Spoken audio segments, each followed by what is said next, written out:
Hi everyone, my name's Ashley and welcome back to my channel.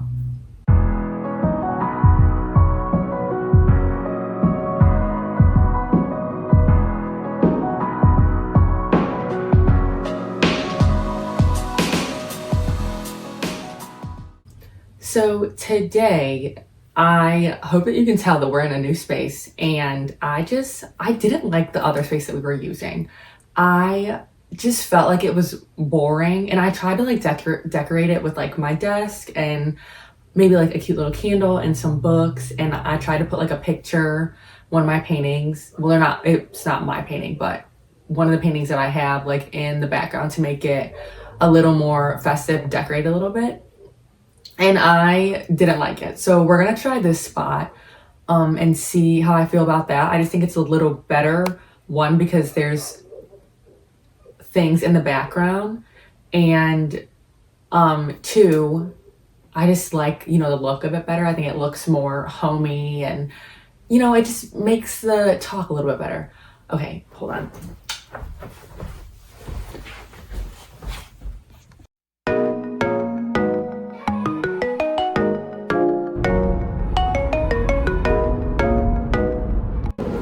Guess who's home? Yeah, we already know who's back. In the 216.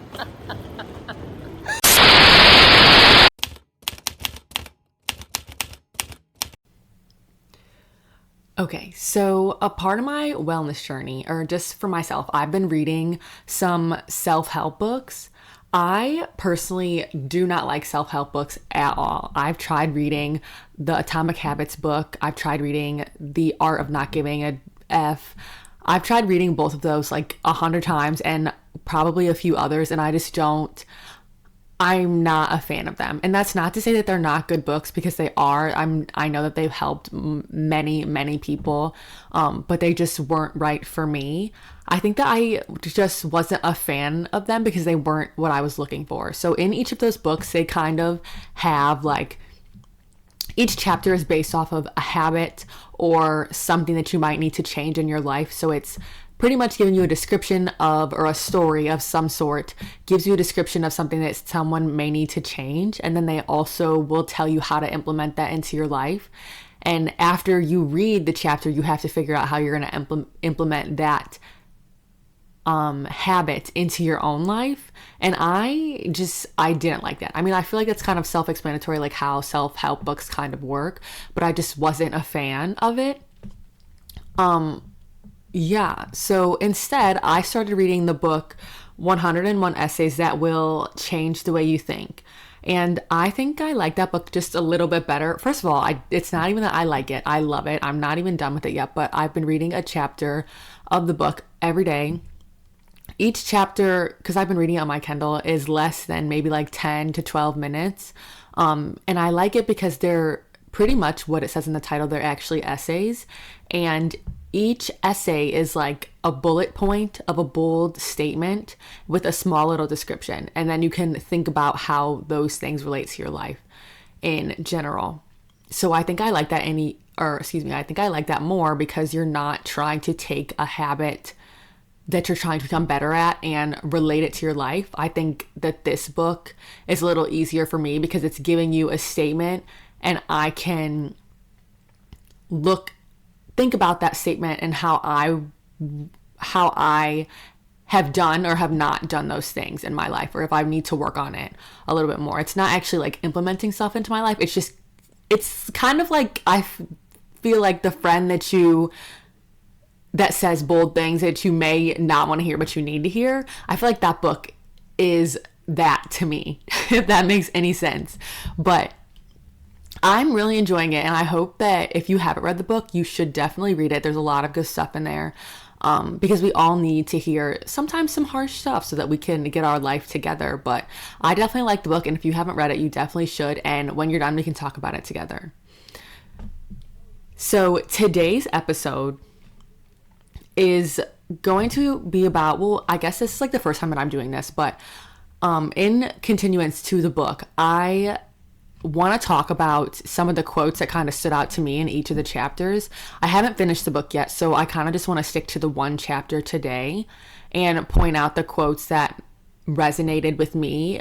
There's so many things that are in this one chapter that meant a lot to me, but we're not gonna go over all of them, because then this would literally be like probably an hour or 2 hours long, and that's too long. But I'm just gonna probably pick out a few of them, and then we can just talk about why I like them and why they resonated with me. And I hope that me being able to talk about it will help you feel a little less uncomfortable, make you want to start your own journey, and realize that maybe that you're not perfect. I mean, no one's perfect. Like, I'm not perfect, and neither are you. And that's hard to actually take a look in the mirror and say, like, there are things that I could potentially do better, but everyone could. No one's perfect, and it's honestly better for you to think about those things and work on it on your own than go around acting like you're perfect and better than everybody else. So, yeah. Okay, so the first quote that I want to talk about, or that really resonated with me, is: so much turmoil is the result of conducting a life we don't inherently desire, only because we expect an inner narrative of normal and ideal without ever realizing. So I really liked this quote because,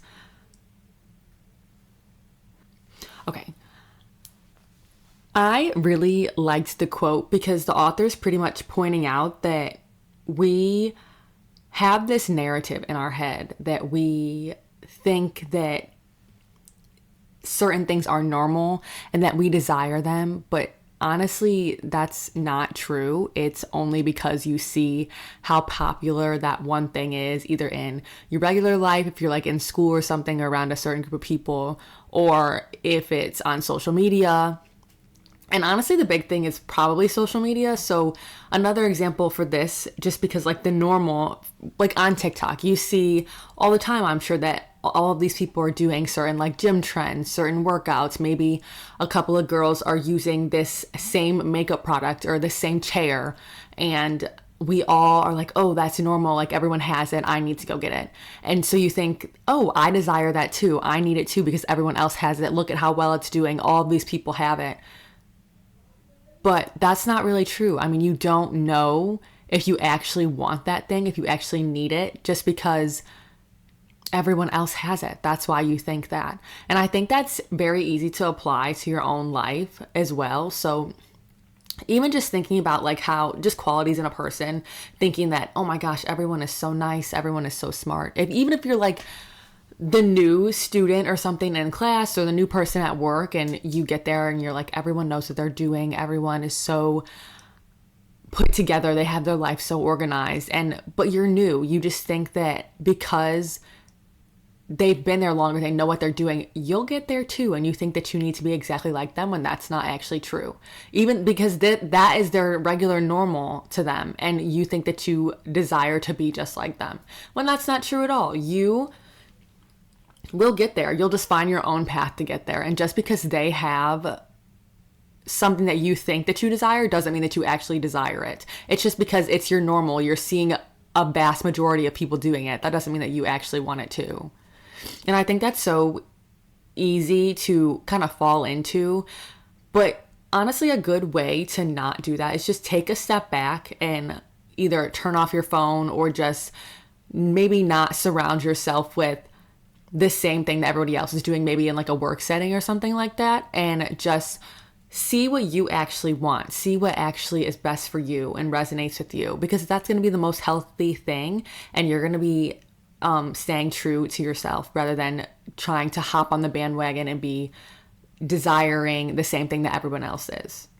So the next quote that I wanted to talk about was, you assume that when it comes to a gut instinct, happiness is good and pain and fear are bad. So I am very guilty of doing this. So again, it's saying that the gut instinct, which is happiness, is good, and that your gut instinct for pain and fear can also be bad. So I think that everyone kind of assumes that when you have a gut feeling about something, you know that something bad is about to happen. But honestly, it's not that it's bad. It's just you're having that gut feeling because you don't know the certainty of what's going to happen next. So I always used to get anxiety about like tests or things like that. Even if I just got nervous about certain situations, maybe like meeting a certain person, having interviews and things like that, because I wanted the situation to go my way. Like I wanted the job. I wanted to do well on the test. So I would always get like this gut feeling saying like, oh no, like what if this happens? What if that happens? Because I don't know what was going to happen next, which is why I got that gut feeling. So again, I'm associating the gut feeling with something bad instead of assuming that something good could happen out of it. So another example for like something that a gut feeling could be good, if you were about to win an award, if you were going to run a race for something, like you're excited for that thing, you're just nervous and you have a gut feeling because you don't know what's going to happen next. You don't know if you're going to do well, which if you've been practicing, you will. But it's just kind of normal for everyone to assume that a gut feeling is associated with pain or fear or something that's not well, or something that's not going to go well in your life. And that's very false. That's not true. I think it's hard to think in a more positive manner, but it's something that I need to work on, and maybe you need to work on it as well. So some things that I have been trying to do to kind of rid myself of this habit of assuming that because I have this feeling in my gut or in my heart or my chest that things are going to not go my way. Instead, I've been trying to think more positively, which I feel like is easier said than done. I know that it 100% is, but instead of thinking when I have something that's nerve-wracking or something that I'm hoping is going to go my way, instead of thinking about all the negative ways that, or all the things that could go wrong with it, think about the things that could happen if it goes right. Think about that because you're doing this, that you're trying, and that even though if maybe you don't get it, you tried your best, and you can look back at it and know that you tried your best. So instead of thinking about all the positive way, or excuse me, all the negative ways that a certain thing might go, think about all the positive ways and that you did try your best, you did put forth that effort, and things that because you're trying, it could go that way as well. I know it's hard because you have an uneasy feeling because again, you don't know what's going to happen. But if you trick your brain into thinking about positive manners and things of that nature, that's going to happen for you. It might not happen exactly when you want it to, but it will happen eventually. The next quote that I wanted to talk about, this one gets me every time that I read it. And honestly, I don't know how you're going to feel about it. So let's just get into it. So the quote is, you think that your past defines you, and worse, you think that it is an unchangeable reality when really your perspective of the past changes as you do. So this one I feel like resonates really well with me because I've been working really hard to change. I think it's honestly the perspective that I have on myself, because the personality, like my personality has always been like happy, bubbly, but sometimes when I say certain things to people, it can come across not in the way that I want it to. And I struggle with that because in my eyes, it is not, what I'm saying is not nice, but like it's firm. But when the person receiving it doesn't see it as me being firm and trying to relay a message in a certain way, it comes across as rude or mean sometimes. And that's not like just for me. That can honestly happen to multiple people, but that's something that I'm like have been trying to work on. But that happened a lot like to me in the past. And to the point of the quote is that you think that your past defines you, but honestly it changes based on how you change. So in the past, like I always used to do that. And because I'm growing and trying to become this new version of myself, discover like this new person, better version of myself than who I was in the past, it kind of shifts in a way, because although that's how I saw it at first, because of the type of person I'm becoming, it like shifts in a way. So that's how I saw the past version of myself before, but now because I'm trying to imagine and become a better version of myself, looking back at that same situation, it's not that I was being firm and it may have come across rude. It's that I was trying to put my best foot forward. And although in my head it came across rude, it was me looking out for either myself or someone else's best interest. And honestly, I really like the quote because it just is so real for me. And I wish that I could change the past. I mean, I know that you can't change it, but you can change your perspective on it. And that's why I think that I like the quote so much. So when you, at the time of like a certain situation, maybe you were down or sad about something, that maybe you didn't get a job, or maybe you didn't get an award that you wanted, something like that. And then now looking back at it, maybe a few years later, you're able to recognize, because you grew as a person, you changed, you went through multiple experiences, you're able to look back on that same situation and realize that although you didn't get the thing that you wanted, you grew because of it and you learned multiple life lessons from it. So I think that's a really big thing to take away from it, and something that I am honestly grateful for, because I'm sure that not just me, but a lot of people wish that they could go back and change multiple things in their past. Maybe some things that they've done, maybe something someone had done to them. But I think it's important to realize that although that we can't go back and change the past, you can change your perspective of how you think because of that certain situation. And I'm so grateful for that, because that same quote taught me that I'm sure that when you're little, your parents always tell you there's two versions to every story, but that is so true as well. It also teaches you that there can be two different realities for the same situation. And although that may be true for maybe two different sides of a story, like an argument versus you and a friend, it can also be true for yourself as well. So bringing it back to that same quote, you think that your past defines you, and worse, you think that it is unchangeable, and when reality, your perspective of it changes as you do. So that can still be true about when you were younger, or this past version of yourself, you thought a certain way versus you grew and now a whole nother reality is true. And it just means a lot to me, because again, you don't think the same way that you did when you were younger, or not even when you were younger, but like a few months ago and versus now, when you've done a lot of growth and work.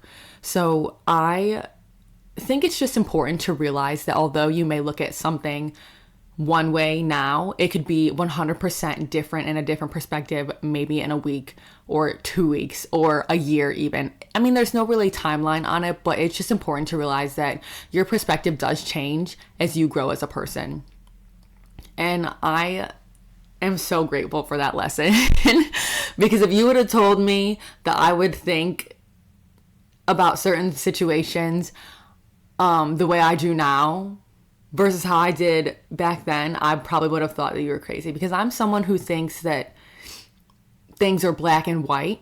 I used to always think like that, but the more I'm growing, it's becoming very clear that things are not just straight black and white. There's a lot of blur and gray in between, because it's not just one or the other. There are multiple instances or things that could change within so many different situations.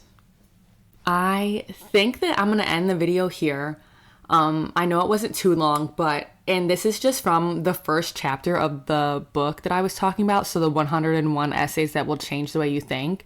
So the chapter was called The Subconscious Behaviors That We Are Keeping From You and Having the Life That You Want. There are so many quotes that I actually took from that chapter. I only read a couple in this video, and I would love to talk about more of them. And I have so many thoughts about each of the quotes. So if you liked this video or you want to hear maybe some more quotes and talk about them, please let me know in the comments below.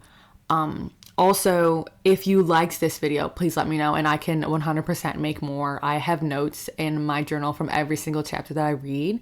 I think that me going through this book is so helpful. I'm learning so much, not only about myself, but it honestly is changing the way that I think. It's changing my perspective from not only my view, but also the view of maybe someone else has in certain situations. And I think it's definitely what I've been looking for in a self-help book. It's helping me take the steps that I need to grow and become a better person. And honestly, like it says in the title, literally change the way I think. So I hope that you like this type of video. I hope that you were able to take something from what I talked about here today. And if you did, please let me know. But other than that, thanks so much for watching, and I hope you come back for the next time. Bye.